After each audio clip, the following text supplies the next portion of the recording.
За мене лично сметам дека во оваа фаза не треба да има анкетна комисија, имајќи предвид дека одредени докази и сведоци можат да се компрометираат со оглед дека се води судска постапка, а она што беше барање во од страна на претседателот на собранието, речиси ги опфаќаше истите оние да речем прашања што и јавното обвинителство води постапка.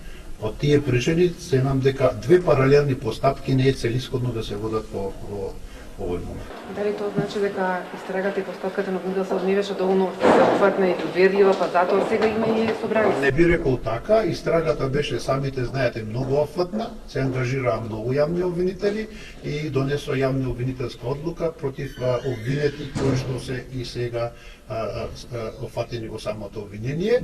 Во однос на ова второто, ви кажам дека за полициските службеници следува нова јавна обвинителска одлука, а по однос на останатите лица од Управата за јавни приходи, во тек истрага во јавното обвинителство надлежно за тоа.